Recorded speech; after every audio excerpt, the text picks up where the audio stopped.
We're going to look at the final 4 pages of this unit, but first turn to page 159 in the back of your book, because we didn't really finish off the verbs that summarise what people say. I've put some examples up for you. He insisted on staying. They insisted that we stay.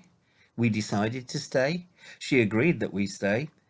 It warned us not to stay. Now, you can see there that we've got lots of different forms, but basically we've just got 3. We've got the ones that have ing, and the ones that have to, and then you have the ones with an extra clause on top with that. Okay, you can see we can use the same verb in different situations, because if I insist on something, I can insist on staying. That means me. But if I insist on you staying, you can also say I insisted that you stay, and there's no difference between the two, so don't go too crazy about these ones. Okay,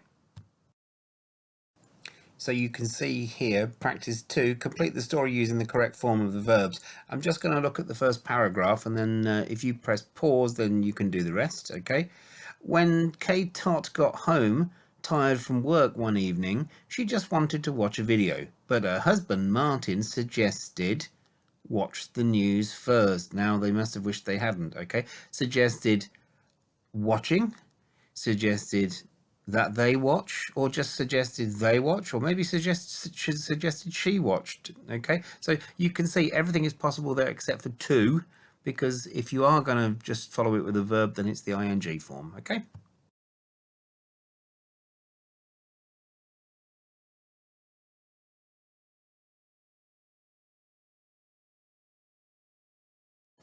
That was enough grammar, wasn't it? Let's look at page 160. Practice down the bottom. What connects the words in each group below? What are the differences between the words? We've got drama series, soap opera, and talent show, and there are all kinds of TV programs. You could say that a talent show is real rather than scripted, but they're not. Okay, a broadsheet and a tabloid, circulation and readership, microblogging and social media, and a foreign correspondent and an editor. Then you're going to do part 2, complete the conversations with speak or with talk. Same thing in the next slide. And then in part 3, which verb goes best with the description summarizing what people say for phrases 1 to 8. Answers coming up in 5, 4, 3, 2, 1. Here they come.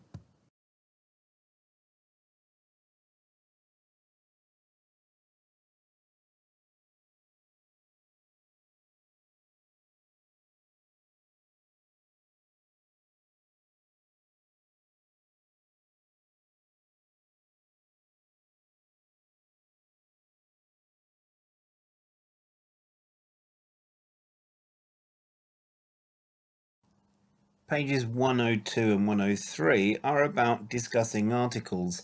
There's some interesting reading to be done there, but if we're not together in a class, there's not much I can do with it. And if I set you the reading, it's too easy to do the first part of it. So you can read them for pleasure. You can have a look at the bit at the top about CSI, because your homework will be to describe a film, or if you want a television series. So there's some good vocabulary in there. But we're going on to the next thing, which is about film. So if you turn to page 104, on page 104, you can see World Culture, the Science of Film. This will include some videos that you can also find on YouTube. I'm sending you the link. Now, we need to know, of course, what your favorite kind of genre of film is. So please try to find some information about the different kinds of films that we have: horror, comedy, and romance. And when you do your homework, don't forget to include a description of what kind of film it is, and add some adjectives to describe it. Terrifying horror film, heartwarming romantic comedy, that kind of thing. Okay. For page 104, I'm going to give you some background information. The history of film begins in the 1880s, when the first movie camera was invented. Though long before this, in the 1830s, moving images had been produced on revolving drums and discs. Early movies at first were shown as novelties at carnivals, but later went on to become one of the most important entertainment and communication mediums in the world.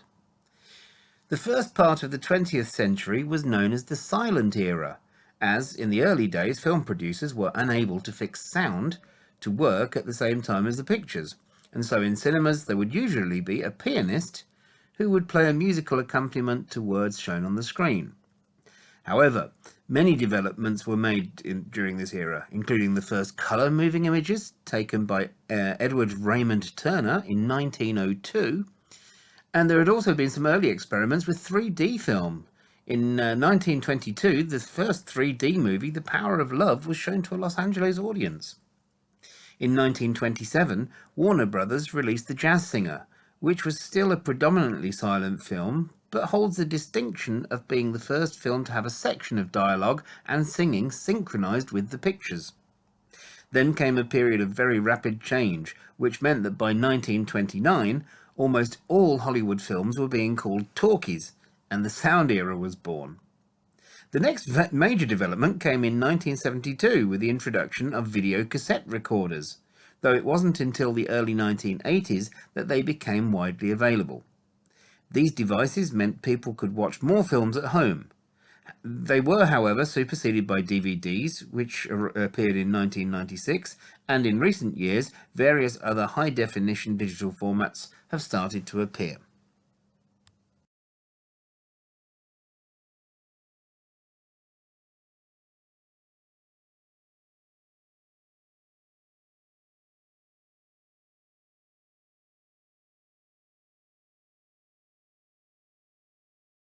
Pioneers like Edward Muybridge first revealed the hidden secrets of human and animal movement. By connecting 12 cameras together in a line, Muybridge photographed a trotting horse. He showed that at certain points during its gallop, all 4 of its legs left the ground. This had never before been understood, let alone seen. Muybridge changed forever the way we saw ourselves and the world around us. Film normally moves through a camera at 24 frames per second. If we film at very high speeds, such as 500 frames per second, and play the action back at normal speed, the effect is to slow the event down and record it in minute detail. The result is slow motion footage. Just as useful at revealing the hidden secrets of our world is speeding events up. This process is called time-lapse photography. Fruit normally takes around 2 weeks to rot.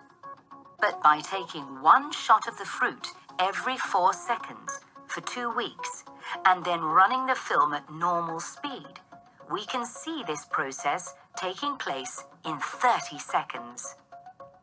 A more recent technique that allows us new insight is time slice photography. Time slice freezes a single moment in time and lets us view it in 3 dimensions. It is achieved by arranging 120 lenses in a semicircle, feeding a strip of film behind the lenses and opening them all simultaneously. When you watch the images back, you get a frozen slice of time. So what the year 3000, we might be able to see objects millions of times smaller than the atom, and microscopic nanocameras inserted into our bodies could even record our dreams.